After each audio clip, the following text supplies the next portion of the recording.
सार्वजनिक सेवा प्रसारण।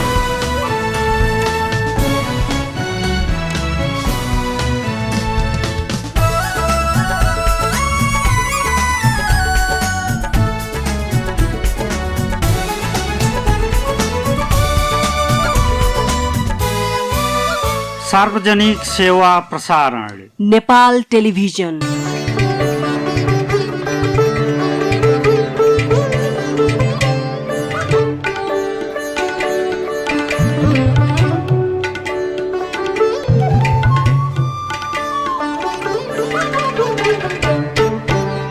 दर्शकबिन नमस्कार।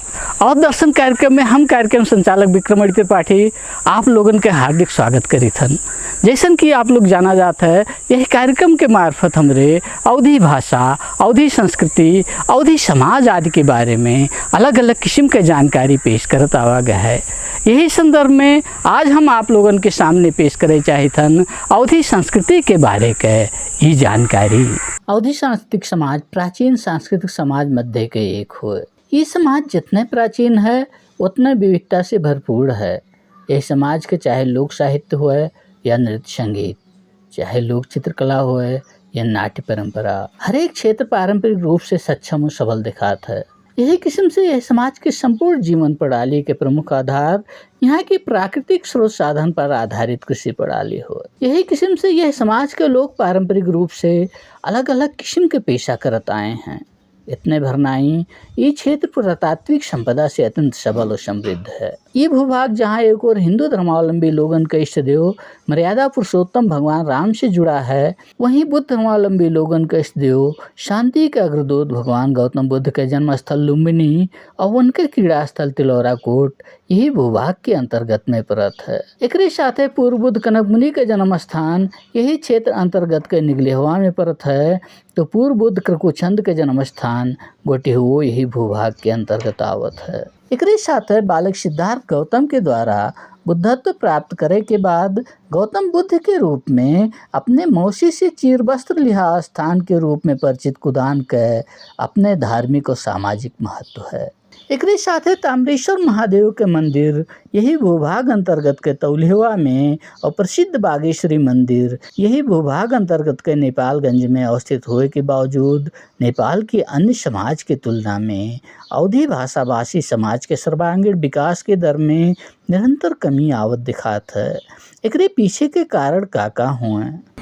समाज में जब आपका आर्थिक संपन्नता होते और ओका सामाजिक रीति रिवाज संस्कृति से कल्चर से लेकर जुड़ के चला जाते तो समाज के सर्वांगीण विकास होते। लेकिन यह भय का हो कि अपने देश में रोजगारी का अभाव, यह के युवा के जौन जेएनजी से थोड़ा ऊपर है, जेएनजेड वो वर्ग के उपस्थिति समाज में थोड़ा कम है भाई। यह समाज में वन विदेश के तरफ रोजगारी के तरफ भागे और वहाँ से आवे के बाद वहाँ के धर्म संस्कृति से प्रभावित भय। और रही बात यहाँ के जो पुरान लोग हैं, वो लोग झगड़ा करे चाहते हैं अपने धर्म के, अपने संस्कृति के, अपने समाज के, लेकिन जौने तरीके से हो चाहिए ओका वो लोग कह नहीं पावत है। यह आर्थिक विकास के सीधा संबंध यहाँ की पर्यटन से है, जौने के प्रचुर संभावना विशेष रूप से विद्यमान है। एकरे बावजूद इस सब के फायदा यह भूभाग के अवधी समाज नहीं उठा पावत है। एकरे पीछे के कारण का हो सकत हैं। पर्यटन मतलब का हुए, टूरिस्ट आवे, आपके जगह देखें, ओपन पेशाब करें, चल जाए, एक मतलब ही नहीं हुए। पर्यटन के अर्थ हुए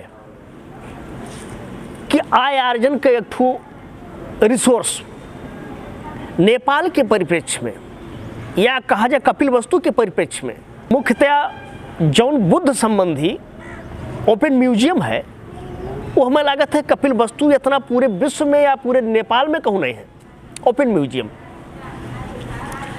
ये आपके बुद्ध के संबंधित जितना भी साइट के सब आर्कोलॉजिकल साइट के हुए और ये सब ओपन म्यूजियम हुए, आप वहीं जाकर अध्ययन कर सकते हो, बाहर बहुत विस्तृत रूप से आप अध्ययन कर सकते हो। लेकिन सामान्यतया जो सामान्य मानवीय की भाषा में अगर कहा जाए तो वो चीज़ का होता है कि लोगन के समझ में नहीं आवत है कि का हुए। लोग तो ये समझते हैं कि परती परा है, खंडहर हुए, जबकि वास्तविकता वो नहीं हुए, उससे बहुत दूर के चीज़ हुए। वह विषय पे यहाँ के लोगन के जागरूक होए के पड़ी, यहाँ के लोगन के पढ़े के पड़ी, जौने में ओका समझे वालन के संख्या हमें लागत है वही 5% से अधिक नहीं है। शिक्षा और जागरूक लोगन के कमी निश्चित रूप से अवधि समाज के एक बहुत बड़ी कमजोरी हो। यह कमजोरी का हटाए के यहाँ के हर एक तह और तबका तक पर्यटन के महत्व का पहुँचाए हमन और आप जैसन जागरूक नागरिक लोगन के कर्तव्य हो। तो जब 5% से अधिक लोग शिक्षित, वह मेरवा धार्मिक क्षेत्र में, पर्यटन ओपन म्यूजियम के क्षेत्र में जो कपिल वस्तु बताएं बुद्ध के साइड के, तो जब नहीं समझ पावत हैं तो निश्चित तौर पे पर्यटन के व्याख्या कर भी वह जगह पे थोड़ा गलत हुई। काहे नाते गलत हुई कि जब तक हम आपके उद्देश्य नहीं समझ पाए कि पर्यटन का उद्देश्य क्या हुए, तब तक उसे आय अर्जन से हम नहीं जोड़ पाए। जौन ये 5% लोग हैं, समझे वाले लोग हैं, या 7% हुए, ये लोग का नैतिक दायित्व हुए, करत भी हैं लोग। हम अपने जगह पे पर्यटन, नेपाल पर्यटन प्रवर्धन विकास समिति के सदस्य रहे नेपाल सरकार द्वारा, तो हम ढेर सारा काम यह जिला में करे हैं। लेकिन संभाव्यता रहते हुए, काम करते हुए लोगन के वो मेरे बार नहीं अवेयरनेस का मिला, नहीं समझाए मिला। आज भी लोग नहीं समझ पावत हैं। और जेका आज मूलधार में है, जौन स्थानीय सरकार है यहाँ के या प्रादेशिक सरकार के पास तो बहुत अधिक पावर नहीं है, वो तो हम एक किस्म से पंगु कही थे। स्थानीय सरकार और केंद्रीकृत सरकार, ये का मुख्यतः ध्यान दे चाहिए। संघीय सरकार और यह भूभाग के स्थानीय सरकार यहाँ के पर्यटन के विकास में महत्वपूर्ण योगदान दे सकत हैं। वर्तमान में ये निकाय यहाँ के पर्यटन के विकास में कौने कौने माध्यम से काम करत हैं और आगामी दिन में यहाँ कौने कौने किस्म के परिवर्तन लावे की जरूरत दिखाए मान है। ये कहाँ ध्यान देते हैं? लुम्बिनी विकास कोष पे एक जगह मात्र लुम्बिनी विकास कोष पे ध्यान देते हैं और वहाँ से 3 जिला देखते हैं, कपिल वस्तु, नौलपरासी, रूपंदेही। इस सेक्टर के रूप में, बुद्ध सेक्टर के रूप में वो कर लेते हैं। नहीं, यस नहीं हुई। जब आप स्पेशलाइज कर वो कोनो चीज़ के, कपिल वस्तु पे स्पेशलाइज जाओ। आज आप लुम्बिनी के देखो तो लुम्बिनी विकास हो चुका है, वहाँ मनाई लागत है कि ढेर कुल विकास अब करे पड़ी बुद्ध संबंधी। लेकिन कपिल वस्तु में संभाव्यता भी अधिक है और विकास के खोज करे का अभी चरम उत्कर्ष जगह पे भी नहीं पहुंचा है, बहुत जगह बाकी है। अभी तो 50% तक भी नहीं लोग पहुंचा है वो का खोज करे में या विकास करे में। पर्यटन के दृष्टिकोण से महत्वपूर्ण अवधिवासी क्षेत्र के अलग अलग भूभागन मध्य तिलौरा कोट के अपने महत्व स्थान है। यह स्थान के ऐतिहासिकता का आप कौने रूप में देखा जाता है? आज तिलौरा कोट कहा था। तिलौरा कोट मतलब का, जब आप बुद्ध का हिस्ट्री देखो तो प्राचीन कपिल वस्तु कहा जाना वहाँ। जब आप प्राचीन कपिल वस्तु पे जाबो, कपिल वस्तु जिला के नाम पे पड़ा कपिल वस्तु। कपिल मुनि जोन रहे उनके नाम पे कपिल वस्तु जिला पदार्पण भय, और वही के द्वारा अयोध्या से निर्वासित राजकुमार जब आप प्राचीन कपिल वस्तु में आए, इतिहास ये दिखावत है कि जब वहाँ आए, वह जगह पे महर्षि कपिल मुनि अपने शिष्य लोग के लेके बाणगंगा नदी में स्नान करे, सुबह के समय आ रहे हैं, तो वह समय पे वो अनेक निर्वासित राजकुमार अयोध्या के एक राजकुमारी के लेके और सेना के साथ में वह जगह पे उपस्थित रहे। कपिल मुनि से हाथ जोड़ के कहिन कि मुनिवर, हम ऐसे इस अवस्था में आहन और हमें कहूँ रह के लिए जगह देवा जाए, वन कहीं जाओ, यह जगह पे तू अपन राज्य बैठाओ। तो कपिल वस्तु या कपिल मुनि के दिहल जो आश्रम रहा, वो का हमारे बीच में वहीं आज के 100-150 वर्ष पहले तिल बहुत होत रहा, तो तिल होए के नाते तिलौरा तिलौरा तिलौरा कहत कहत तिलौरा कोट हो गए। आप और हम आपन पूरा इतिहास में पूरन का भुलाई गए, तिलौरा कोट पे चली गए। नहीं, कपिल वस्तु पे जाए पड़ा, प्राचीन कपिल वस्तु पे जाए पड़ा।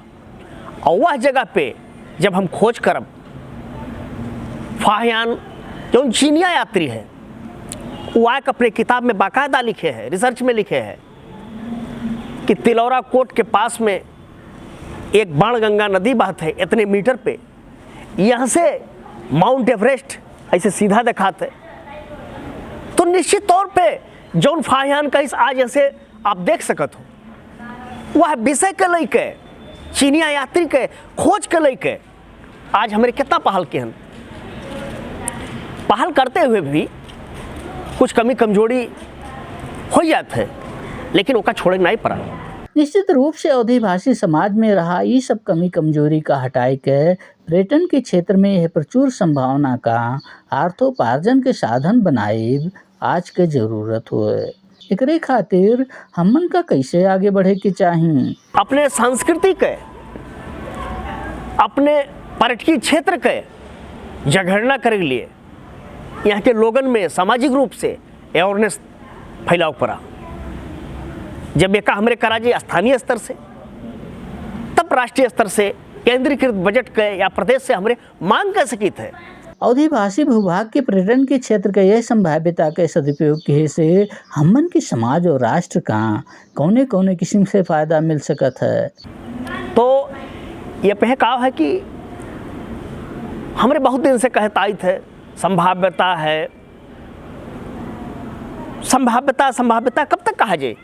पर्यटन का उद्देश्य ही नहीं ना हुए।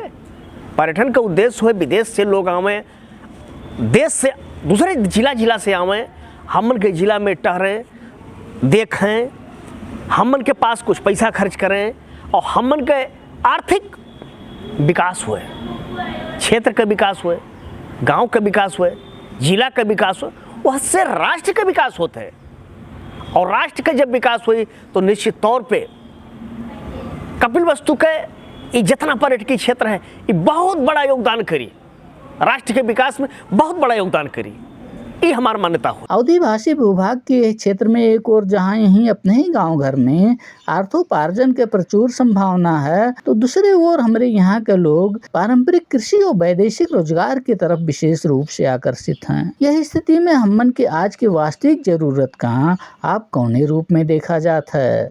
जब आप जनता के बीच में कोनो मुख्य एजेंडा लेके जाबो, हम पहले बता चुका हन कि अब बुद्ध के प्रति या टूरिज्म के प्रति, पर्यटन के प्रति लोगन के रुचि नहीं है। लोगन के आज रुचि कहाँ है कि जहाँ से उन्हें आय अर्जन होता है, और वो आय अर्जन कहाँ से होता है? हल्का फुल्का धान गेहूँ खेती करके और विदेशी रेमिटेंस। यहाँ से खाड़ी के देश कतर, मलेशिया, सऊदी अपने बच्चन के लोग भेजे थे कमाए करती, उसे कमाई के जो 2-4 पैसा आवत है वह अपन मुख्य स्रोत मानत है। और अब तो युवा वर्ग कुछ पढ़े लाग है, पढ़े लिखे लाग है। अब पढ़े लिखे मुख्यतः मधेसी समाज के लोग अब अमेरिका, यूरोप, ऑस्ट्रेलिया, जापान के तरफ भी रुख करे लाग है।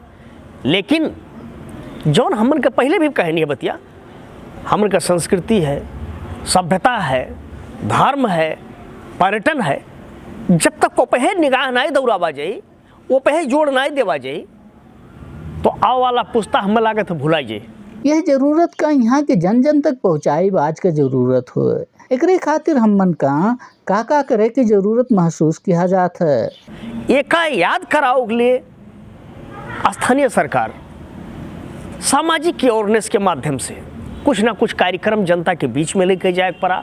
और जनता के बीच में जब वह चीज़ के सामाजिक रूप से एठू छोटा मोटा तालीम के रूप में जब व्याख्या हुई, और वो व्याख्या सकारात्मक रूप खाली तालीम कराए से नहीं हुई, सकारात्मक रूप कब आई कि जब स्थानीय जो सरकार है एकड़ फंड में या केंद्र से मांगे, केंद्र से लार्ज फंड का आवश्यकता यह जगह पे है। जब वो फंड आई यह जगह पे आपके आर्कियोलॉजिकल विकास हुई तब विदेशी लोग आई हैं, और कुछ इंफ्रास्ट्रक्चर बनावे भी जरूरी है। आपके जब विदेशी आवत हैं तो कौने जगह पे वो जाए पेशाब करे, कौने जगह पे वो नाश्ता करे, ओकर व्यवस्था तो हर जगह पे होए पड़ा ना। हम तिलौरा कोट में मुख्यतः प्राचीन कपिलवस्तु के दरबार मार्ग पे गेट पे आप देखा जावा गए हुई तो वो बस पार्क के बनावल हमार हुए। जब हम सदस्य रहन पर्यटन प्रबंधन विकास समिति के, तो वह समय पे यहाँ जिला में देखें हमारे यहाँ पर्यटकीय जितना क्षेत्र रहा बुद्ध संबंधित, कौनो जगह पे गाड़ी खड़ा करे जगह नहीं रहा। 1.5 फीट, बरसात में तो 2-2 फीट तक वहाँ हीला हो जाता रहा।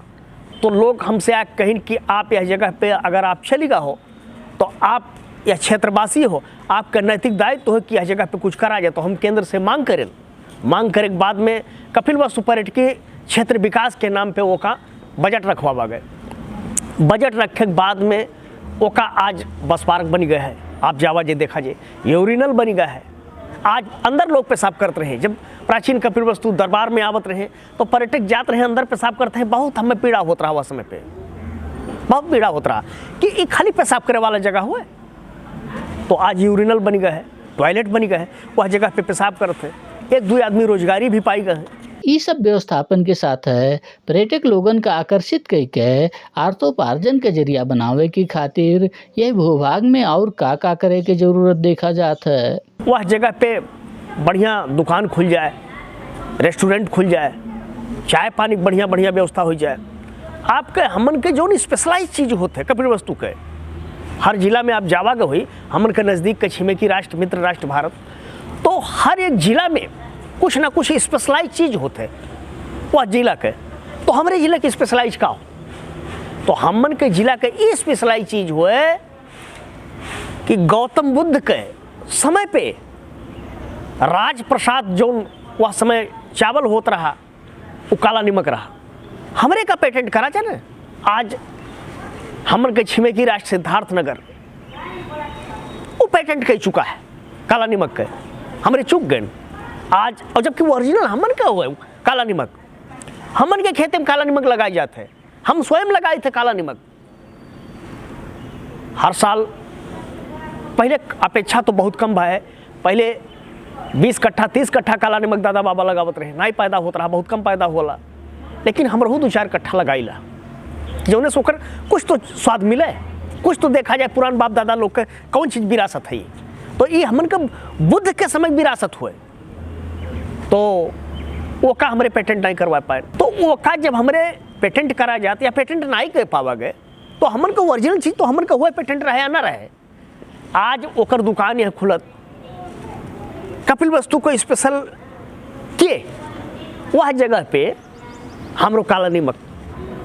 ये सब के खातिर लुम्बिनी विकास कोष के अतिरिक्त कोनो एक संरचना का खड़ा करके आगे बढ़े के बाद हमरे अपने संस्कृति का ये भूभाग के पर्यटन से जोड़ के आगे बढ़ सका जाता है। एकरे खातिर का करे की जरूरत देखा जाता है। जब आप सांस्कृतिक केंद्र के स्थापना जिला स्तर में करा जे और एकर अपने एक ठो ऑफिस रहे, एका विकेंद्रीकृत रूप जितना टूरिज्म का सेक्टर है, पर्यटकीय क्षेत्र है, मुख्यतः प्राचीन कपिलवस्तु दरबार का हम केंद्रित करी थे। कहा सबसे अधिक पर्यटक वहीं पहुँचे थे कपिलवस्तु में। वह जगह पे गेट पे जब आप अस्थायी डेस्क धई के आपन धर्म संस्कृति के प्रचार प्रसार लावा जे या कुदान हो गए या तमाम ऐसा क्षेत्र है, तो वह जगह पे का हो जे कि आपके जौन भाषा है, जौन शैली है, जौन आप कहा गए तमाम चीज़ कहा गए, आपके कहारवा नाच है, ठुमरा है, बिरहा है, अहिरौआ है, ऐसा तमाम किस्म के जौन जाति से मधेश देखा जाए तराई जौन है तमाम जाति से बना है। तो तमाम जाति का अलग अलग संस्कृति है। तो वह संस्कृति का झलकावे के लिए जब एक ऑफिस आप कर रही, लोग धीरे धीरे कुछ भुलाई गए हैं। वाला पूछता कि अब लोग नहीं जानत हैं, ये बतिया ढेर लगभग 90% लोग एक भूल चुका है। अगर जो 10% लोग जानत हैं जे आपके 60 वर्ष से ऊपर का हुआ जानत है, तो वैसा लोग कन आगे आवे पड़ी। और एकरे लिए जिला में मुख्यतः सदर मुकाम में ऑफिस निर्माण करे के लिए स्थानीय सरकार और केंद्रीय सरकार एक बजट निर्धारण करे पड़ा, बजट छूटिया पड़ा, ऑफिस बनाओ पड़ा। और कितना पर्यटकीय क्षेत्र है, कितना पर्यटक कहाँ आवत है, ओकर जब लिस्टिंग आप करा जाए कौन कौन कार्यक्रम कौने कौने जगह पे देवा जाए, तब एक धीरे धीरे विकास हो पाए, नहीं तो बहुत मुश्किल है। आओ वाले दिन में जौन जेनजी समूह है ये बूझ ही नहीं पाई कि हम कहाँ से आ रहे हैं, हमारे धर्म का हो, हमारे संस्कृति का, सब लोप हो जाए, कुछ नहीं रह जाए। ये सब तो पश्चिमी सभ्यता पे या आपके गल्फ के सभ्यता पे जाते, ये कुछ नहीं जान पाई है। यह किस्म से सांस्कृतिक पर्यटन प्रवर्धन के खातिर संरचना खड़ा किए से आपके विचार से हमन का कौने कौने किस्म के फायदा पहुँची? जब आप एक ऑफिस के निर्माण कर देवो, वह जगह पे कौन पर्यटकीय क्षेत्र है, कौने जगह पे अपन जब धर्म संस्कृति के झलक आप दिखेबो, वह जगह पे वहीं से एक रूपांतरण हो चालू हुई। काहे जब विदेशी लोगन के दिमाग में जाए लगी कि धर्म संस्कृति के ई लोगन के जरी हो, पहचान हुए, और जौन आप बात का उठान करे हो, वो आय अर्जन का मुख्य साधन रहा। वह समय पे लोगन के आय अर्जन का मुख्य साधन रहा। आज प्रक्रिया थोड़ा सा बदल गया है। आज कुल्हड़ा आज के 2 बरस पहले यहाँ कहूँ चाय नहीं मिलत रहा। आज आप जाबो कौनो भी होटल में जाओ तो लिहां में लगभग 80% होटल पे आप मट्टी के बनल कुल्हड़ पे चाय पीबो, लौट के आवत है, रिटर्न होते है, लेकिन परिमार्जित रूप में होते। आज का एक खुशी का विषय हुए, अर्थ पे जोड़ गया है, पर्यटन पे जोड़ के आज जहाँ जाते हो आप मट्टी बर्तन में आप चाय पावत हो। लेकिन हथकरघा का आप बात करो, छाप वाला, तो हथकरघा ओकरे लिए का है कि वो हमारे लोग भुला चुका हम, वो कहूँ दिखाते नहीं। ओकरे लिए आपके जो जिला स्तरीय जो आपके बोर्ड एक जब ऑफिस बनी तो बोर्ड बनी, वह स्तर पे आपको का बढ़ावा दे लिए, प्रोत्साहन करे लिए कार्यक्रम करे पड़ी। कितने प्रतिभा हैं जिला में, उतने लोगों के आगे लाई के एक जैसे इंडिया में है खादी आश्रम, वह तरीका से आपके आगे आज बढ़ावे पड़ी। ऐसे भी बहुत बड़ा आय अर्जन आपके तराई में नहीं, पूरे नेपाल में हुई, लेकिन वो का बढ़ावा तो देख पड़ा ना। यही के साथ है अब हमारे कार्यक्रम के अंत में आ चुका हन। आगामी दिन में यह भूभाग के पर्यटन प्रवर्धन में और का हो की जरूरत देखा जाता है, चाहे वो पर्यटकीय विकास के रूप में हुए, चाहे वो सांस्कृतिक विकास के रूप में हुए, चाहे वो कृषि के माध्यम से हुए। जब तक व्यक्ति पे समाज के आखिरी व्यक्ति जब तक मजबूत नहीं हुई, और ये सरकार जौन आ है सरकार, ये वह विषय पे जहाँ तक हमें लागत है करी चिंतित है, जब तक नहीं करी तब तक न वह क्षेत्र का विकास हुई, न वह जिला का विकास हुई, न वह समाज का विकास हुई, और न देश का विकास हुई। तो देश के विकास में हम उनके सबके अपने अपने स्तर से अपने धर्म संस्कृति और समाज के जगड़ना करे पड़ी, स्पेशलाइज चीज़ लाभ पड़ी। और ऐसे हमन के जब क्षेत्र विकास हुई, जिला विकास हुई, गांव विकास हुई, प्रदेश का विकास हुई, तो राष्ट्र का विकास हुई। अभी तक आप लोगों के सामने पेश रहा अवधी संस्कृति के बारे की जानकारी। अब हम आप लोगों के सामने पेश करे चाहिए ये एक लोकगीत। यही लोकगीत के साथ और दर्शन कार्यक्रम का समय पूरा हो चुका है। हम कार्यक्रम संचालक विक्रम त्रिपाठी और दर्शन परिवार का विदा दिया जाए। नेपाल टेलीविजन देखत रहा जाए। नमस्कार।